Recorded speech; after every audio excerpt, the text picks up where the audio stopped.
We get injury news as Minnesota Vikings players report to training camp, but maybe it's the lack of news that is the biggest news of all. Welcome to the Locked On Vikings podcast.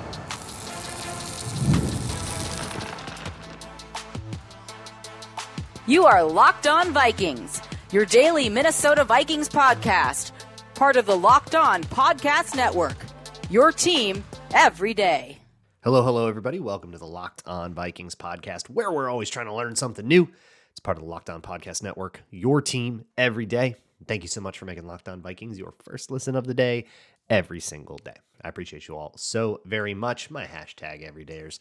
Today's episode is brought to you by FanDuel. Right now, new customers can get $150 in bonus bets when your first $5 bet wins. Today on the show is Town Hall Tuesday. That means I'll be mostly answering your questions as submitted to me via the Google Doc in the show notes. They've been piling in over a couple weeks because I was away, so we've got quite a bit to get to. But before we get to those, I've got a quick news bite or two to let you know about. There are a couple things that you should know about. For one, with the Vikings reporting to training camp, their first practice isn't until Saturday, so not everybody is there yet. Mostly the people that are there to start are quarterbacks, rookies, and injured players. So like 40 of them showed up on Sunday, and that means we get some injury stuff. Gavin Bartholomew and Chaz Chambliss are now on active PUP. This is the kind of thing that they can come off of at any time. This isn't the like you got to miss 4 games thing. That's an in-season thing. This means is that they are injured and they will not be practicing, and we will see when or if those guys come back at all.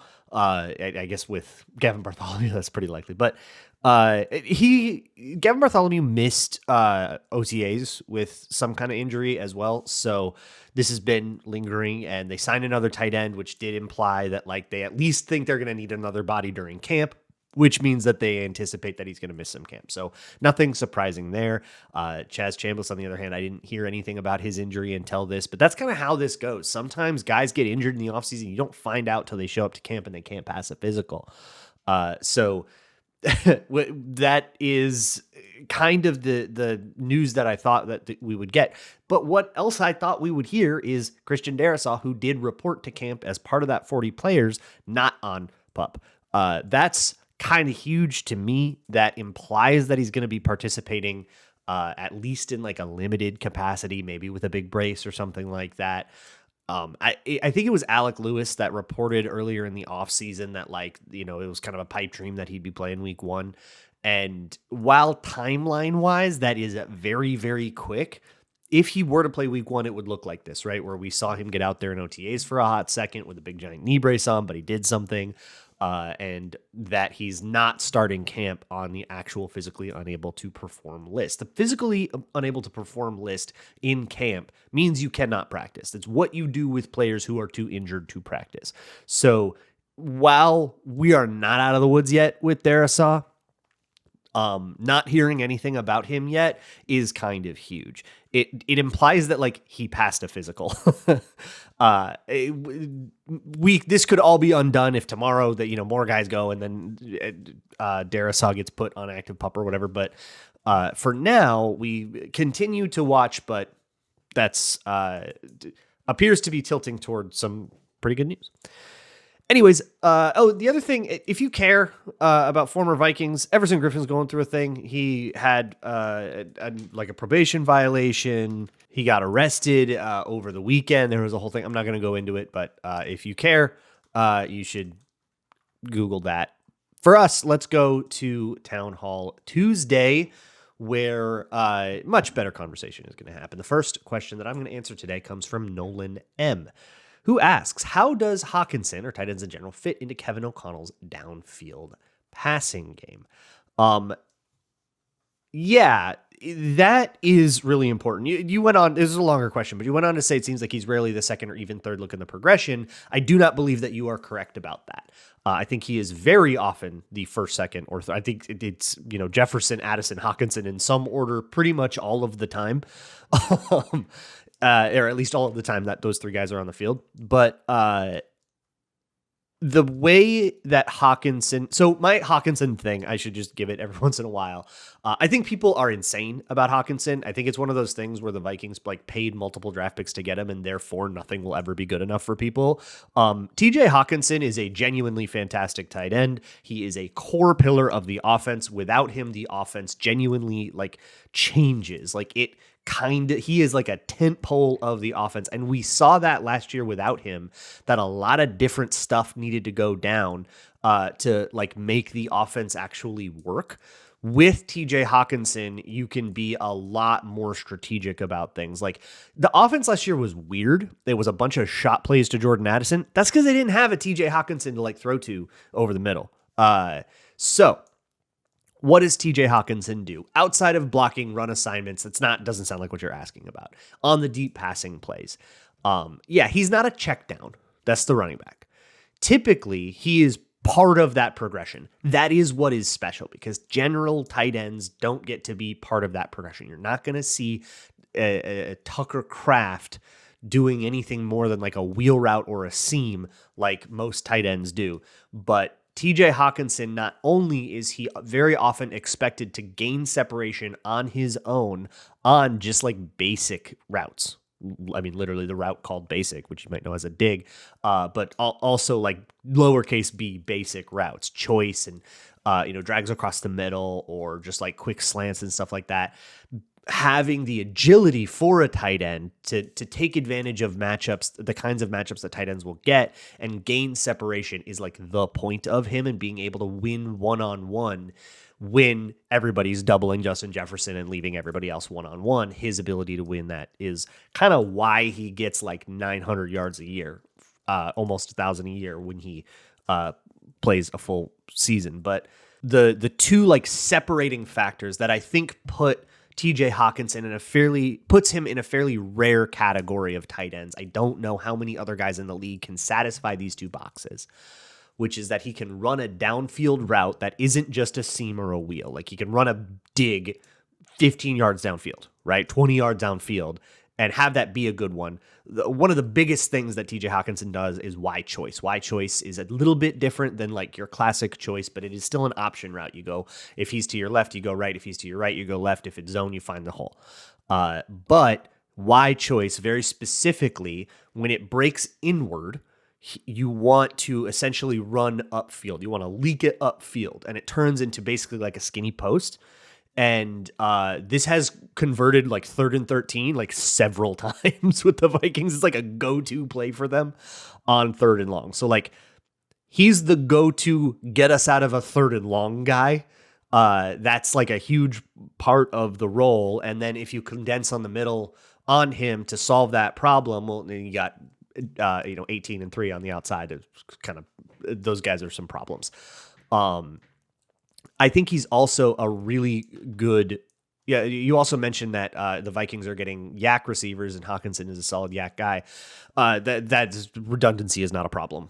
Having one yak guy should never prevent you from getting other yak guys. But yeah, Hockenson after the catch does a really, really, really good job of like maximizing the space. He's not going to juke anybody out of his shoes. He's a big lumbering tight end. But he's fast enough and he's good enough at spacing to make those things happen, which also helps when you catch Y choice and you catch an 8-yard pass on 3rd and 13. You got to get those last 5 yards. Luke Brand, please be loud. No. Says, now that Dallas Turner got scammed, is it just over for him? Stocks down? Is the world on fire? This was asked on July 9th. I think it was like the day the thing broke. But I do want to mention, I talked about it on that day. I think after you asked this question, I talked about it from my folks' place. But the thing I want to reiterate is it's super easy to call someone stupid for falling for a scam until that happens to you. This stuff can get really sinister and dangerous. Be way more aware. Okay. Also, we don't have to like apply his money management skills to his football skills. I feel like we can all we can agree on that, right? Those are two very different things that don't have anything to do with one another. Don't just be like, he did a dumb thing, he must be dumb, he must be bad at football. Don't be that guy. Don't be that idiot. Okay, think a little harder. Don't Laquan Treadwell on me. Jesus. Says, if the Vikings don't extend Jordan Addison, are you comfortable with Jalen Naylor as wide receiver 2? No.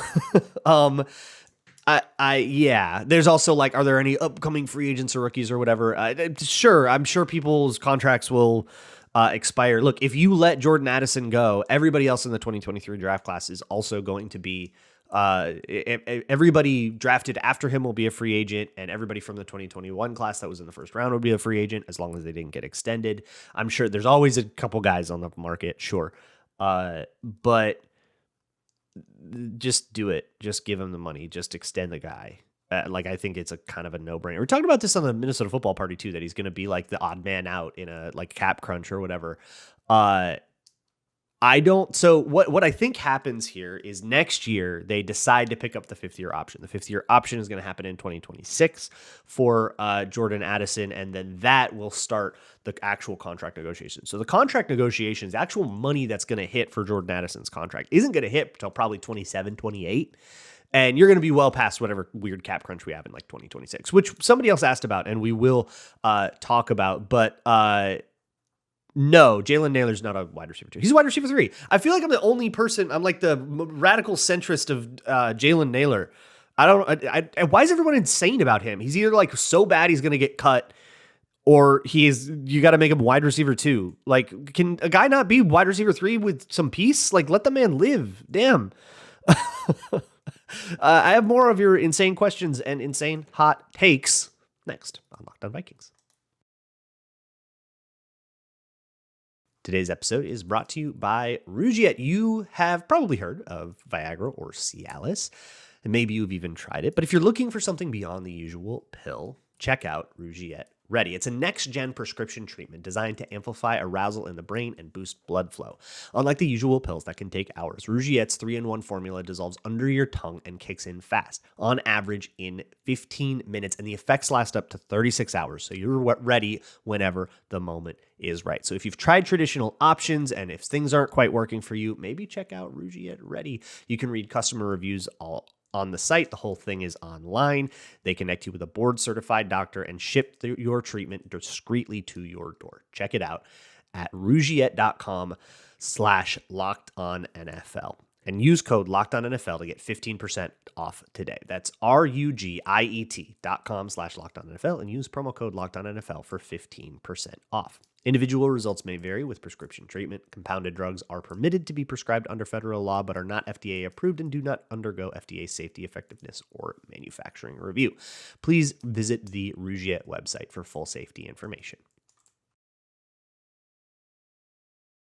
Moving along here with the Locked On Vikings podcast, Town Hall Tuesday, answering questions. Thank you so much for coming and hanging out. Hey, now is the time. Check out patreon.com/LukeBrownNFL. I saw many of you did go and watch the history doc. I'm very, very pleased about that.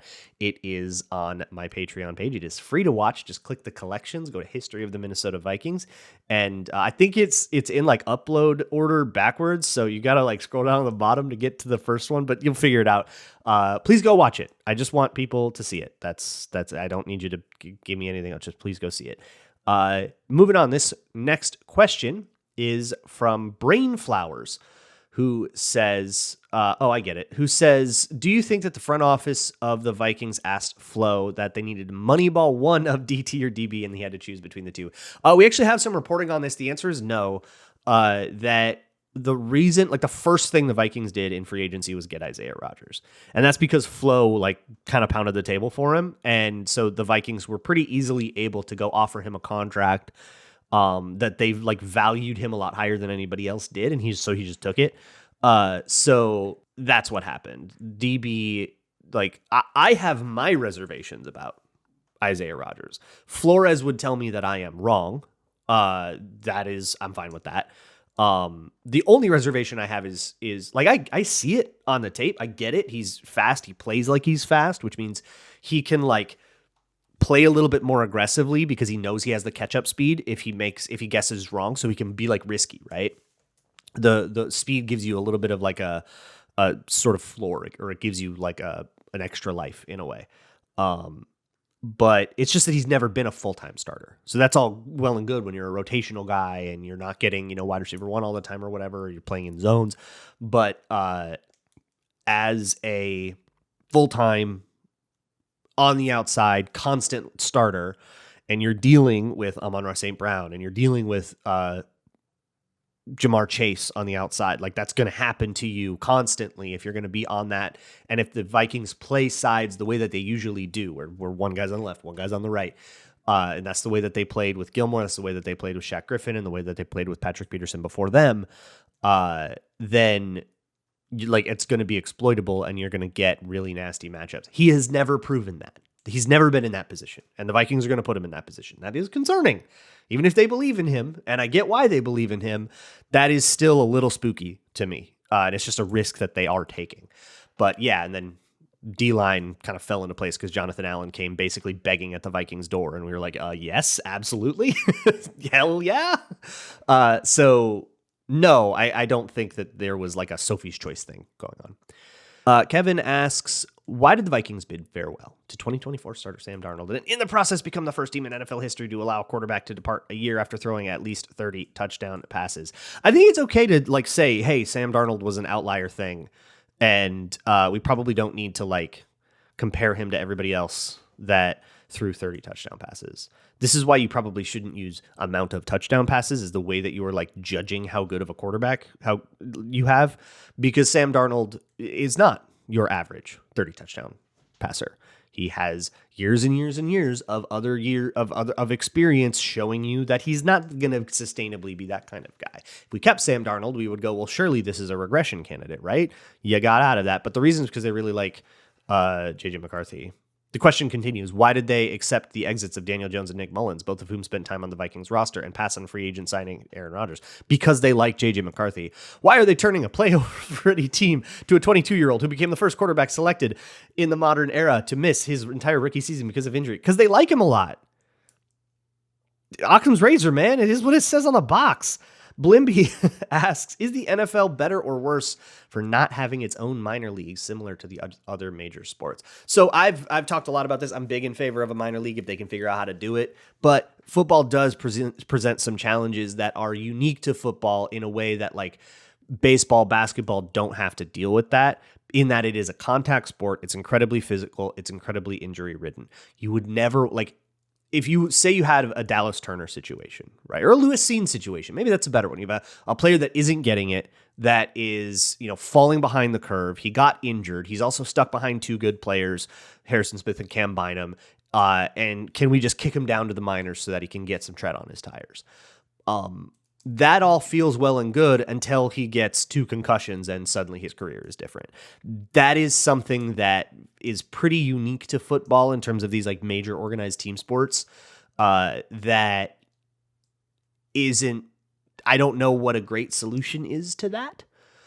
But if they can figure it out, it would be great. So the answer, yes, the NFL is absolutely worse for not having a minor league, but you have to find an ethical way to have a minor league. And people are subjecting themselves to a lot of bodily harm, which means you probably have to pay them a lot in a hazard pay way.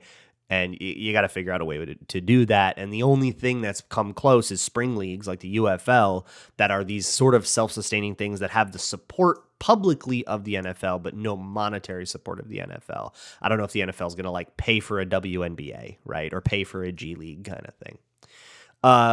Bimble Zibs, who is a different person, asks, have you done the egg punishment yet? And are you going to any training camp days this year? Both of those are no's. I will not be going to training camp this year. I was just in Minnesota. I'm not going to go back at least until Christmas. But have you done the egg thing yet? So I hate to do this, but for reasons that are not your business, the egg thing is not going to happen. Yeah, I'm not going to go into it, but the egg thing didn't happen. It's not going to happen. And the idea of me doing elaborate punishments is a thing of the past. That's just not something that I'm going to do anymore. I'm not going to subject myself to anymore. The day 3 contest or the hot wings thing that I did for the Minnesota football party the last couple of years, those were fun. I'm not salty about them. That was a fun thing. It was cool. But that's just not how I'm going to choose to make the content anymore. But I do want to do right by the guy that got a bold prediction. So here's what I'm going to do. The guy's name was just Chris. I think it just went by like the name on his Twitter, and I don't remember who Chris is. So Chris, he who got the bold prediction, if you are listening, please reach out. I have two options for you, because I do want to reward you for hitting that bold prediction.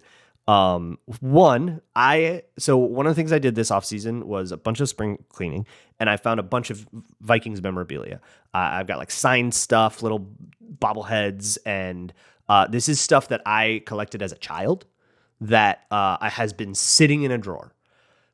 What I might do is turn them into giveaways, and congratulations, you are the first winner if you want that. If you're not interested in that, another option that I will give to you is send me a charity, and I will donate a sizable amount to that charity. Maybe something representative of the eggs that I didn't eat. I don't know. We'll figure it out. But that is, it's a bummer to me because I am curious to see if like I could do that, if it would be hard or not. But for reasons entirely unrelated to the like actual difficulty of the challenge or the nature of buying eggs in 2025. It has nothing to do with that. It's don't worry about it. Okay. Just don't ask why. You don't have to worry about it. But I do want to do right by Chris. So that's the thing with the eggs. I'll take a couple more questions and then some hot takes. We only have a handful of hot takes, so we have a little more time for questions. So we'll do a little mix and match coming up next on Locked On Vikings. Today's episode of Locked On Vikings is brought to you by Betterhelp. Workplace stress is at an all-time high. It's the summer. Everybody doesn't want to be there. And look, you don't have time. You don't have the money to go on endless vacations. You got to take care of your mental somehow. And I think therapy is a great idea. I think everybody, no matter if they're dealing with something or not, therapy as a maintenance thing is really, really good for people and can help you grow as a person. So I strongly encourage you to check it out. And if one of the barriers to checking it out is fitting it into your busy schedule, that is where BetterHelp can come in. You don't have to make an appointment to get to a physical office, drive through traffic, ruin a lunch break at work or something like that. Try to fit it in the last 45 minutes a guy's open. You can just do it online. You can do it by text if you want. You can do it. You can just like click whatever box works for you. Unwind from work with BetterHelp. Our listeners get 10% off of their first month at betterhelp.com/lockedon. That's BetterHelp, HELP.com/lockedon. Today's episode is also brought to you by FanDuel. And whether you're a baseball viewer or you want to put in, prop bets on like golf tournaments or whatever is going on, summer is a great time to check out FanDuel. You can also get some like NFL futures bets. Right now, the Vikings over-under win total is at 8.5, and their to make the playoffs has been hovering around even odds. So if you think that they're going to win more than 9 games and make the playoffs, go check it out. Or if you don't, if you think they're going to win 4 games and not make the playoffs, you can also gamble on that. Whatever it is, if you're new to FanDuel, new customers can bet just $5 and then get $150 in bonus bets if that $5 bet wins. So make your first bet on something you feel really, really, really sure about, even if the odds are short, and you'll get 30-1, $150 in bonus bets on a $5 bet if your first bet wins. Open the FanDuel app today or visit FanDuel.com to get started. Moving along here with the Locked On Vikings podcast. The next question comes from Sketch Conk, who asks, do you have any thoughts on the majority second-round rookies holding out for contracts following the Texans giving Higgins a fully guaranteed contract? How do you see this getting resolved, and what impacts do you think it will have on the future of rookie contracts for the league? So I think this is sort of a proxy war in a greater thing over guaranteed money in contracts that will eventually come to a head when the next CBA is negotiated. This is part of the reason that I've spent so much time talking about all the NFLPA drama, because that will very much set the stage for what will, I think, be a huge change, or if they stick to the status quo, also a huge piece of news on how guaranteed contracts are handled by the NFL. I don't think that it is long-term sustainable that the NFL is the only major sports league without like rampant fully guaranteed contracts. The NBA has fully guaranteed contracts. The MLB has fully guaranteed contracts. The NFL does not. And considering how brutal the sport of football is, it just, something's got to give. And I think that fully guaranteed money in contracts is maybe going to be like collectively negotiated more in the next one. And if not, it will happen on the kind of street level, like with these rookie contracts that have ultimately the amounts of money that they're fighting over are really, really small. They're not fighting over. It's not that these teams like can't possibly come up with another, $250,000 in guaranteed money in their like salary cap plans. It's the principle of the matter. It's the precedent that they don't want to set. And in the collusion case, with like Lamar Jackson and stuff and the Deshaun Watson contract, the thing at issue was NFL owners saying we don't want to set the precedent of guaranteeing more money, but they are slowly losing that battle. There are more and more Kirk Cousins kind of contracts that either have full guarantees or full rolling guarantees or weird structures like the Patrick Mahomes one where they come back to the table and give him more money every once in a while, but he has a lot of fully guaranteed money. They are losing this battle. And in 5 years, third rounders maybe get in on this. Fourth rounders maybe start doing this. Smaller time players start asking for guaranteed money in their contracts. Bigger guys like quarterbacks, big wide receivers, big cornerbacks, big names are going to start getting more fully guaranteed contracts. It is already happening. The trend is already here. That is where the wind is blowing. And I think this second round thing is just another step along that journey. McCarthy Hayes asks, what qualities do you look for in each punt returner and kick returner that would make a player good for that role? So a kick returner, you're not so worried about like consistency in catching like you are with punt returner. A punt returner, the biggest thing is if you go to camp, if you're going to go to camp, watch this. This is one of the most underrated things I think to watch in camp that can help you predict what's going to happen in the preseason and in like roster cutdown day, right? Watch the punt returner job. They're all going to get it. Who bobbles it? Who catches it clean? Who bobbles it? Guys who catch it clean every single time win the job. Beyond that, yeah, you want a little shifty. You want a little bit of that wiggle, razzle dazzle kind of stuff that you can, juke and jive and get downfield and stuff. But really, you want a quick read on a punt return because you have to make decisions very, very quick. But I first and foremost want you to catch it clean. No Jalen Naylor nonsense with the sun in his eyes in Lambeau. As a kick returner, that catching is less important. And what I want is top speed. You kind of have forever to get to your speed. You don't need to be this fast accelerator. You got like 15 yards of runway before anyone's even going to start to touch you. So I want top speed. This is where I actually care about your 40 time, right? Give me that top speed. Give me the ability to just find a crease and go, and ball security. That's really what I want in a kick returner. But with the dynamic kickoff changing, and I think a whole new kickoff meta is like going to happen, and I don't know what it's going to look like. So it might just be guys that can like read gaps and everybody just makes their third running back to it. We'll see what happens. Not so Mr. Nice Guy asks, CJ Ham is currently 31 years old. What's special about his game, and when should the Vikings start looking at younger players to replace him in the future should his performance decline? Getting a fullback is there's a lot of good fullbacks out there to the point where they aren't expensive to acquire. So I don't think they have to worry about a succession plan here. And if you don't get a fullback, you can also run an offense without one. So it's very much a luxury to have. CJ Ham's just a good blocker. That's it. It's not, we're not trying to crack the Enigma code here. He's good at blocking. He puts his face in the fan. He can really hit people. He can sustain a block. He's good with his hands. And hey, he can catch it on a weird little outlet route or whatever, and be a nice little check down. He's a good third down pass protector. That's a huge thing because the Vikings running backs have not been good third down protectors. So CJ Ham has come in on passing only situations and been able to be that guy. I think that's very valuable. And none of that stuff is super rooted in athleticism, the kind of athleticism that ages poorly. So I don't think that this needs to be an urgent case for a whole bunch of reasons. Last question, then we'll get to hot takes, comes from Pablo, who asks, going to my first Vikings game in Minneapolis on Christmas Day. Have fun, man. Any recommendation for dealing with the cold? Any Minnesotan will tell you, let's all say it together, layers. Wear layers. Don't just wear like one big puffy thing that you don't want to take off or on, because once you get into US Bank Stadium, that is climate controlled. You're going to want to take your coat off eventually. You're going to be crowded and hot with people. So wear layers. Wear a layer of something tight underneath. Then you wear probably a shirt or two, right? And then your coat over that. The layers trap heat differently than like one big puffy thing will. It's all about layers. Hot take time. You only had a couple of hot takes, but you know what?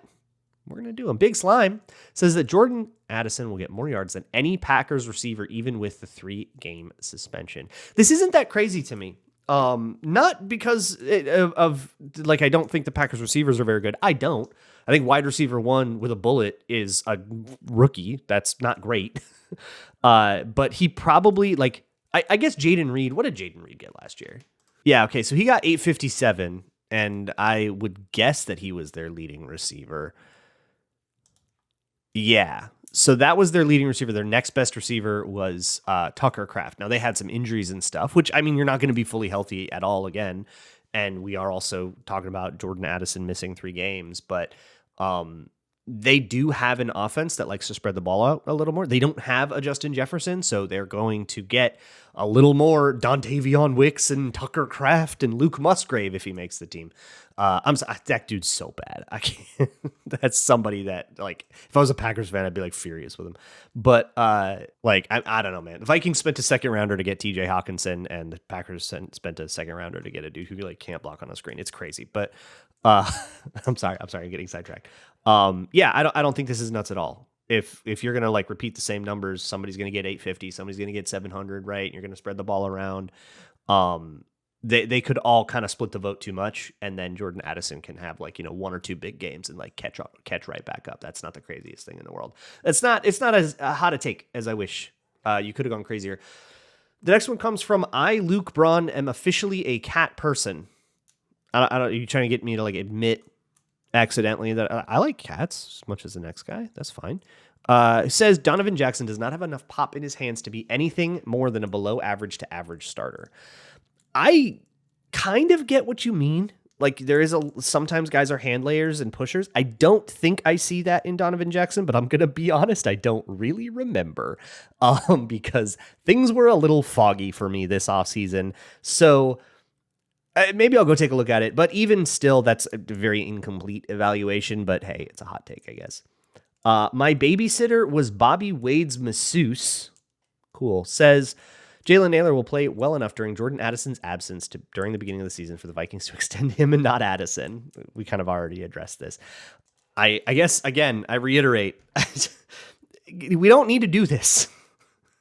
Wide receiver 3 could be wide receiver 3, okay? So somewhere in the world, there are the 65th to 96th best receivers in the league. There are people in that next tier who belong as the third guy, but not as the second guy and not as the fourth guy. And Jalen Nailor to me is one of those. He's not a perfect receiver. He had his stupid little drops thing, but he can get open. He's fast. He offers a lot to the offense as wide receiver 3, but he also is whoever wide receiver 3 is not going to be called upon to do that because TJ Hockenson is wide receiver 3. Maybe wide receiver 2 and Addison is wide receiver 3, and he just has the different 2 little letters next to his name, and everyone, especially people who are my age, want 3 deep to happen again, and guess what? It's just one of those guys a little bigger than you're used to. So stop. We don't need to do this. All right. I'm going to cut this off before I get in any more trouble. I will see you all tomorrow. And as always, Skull.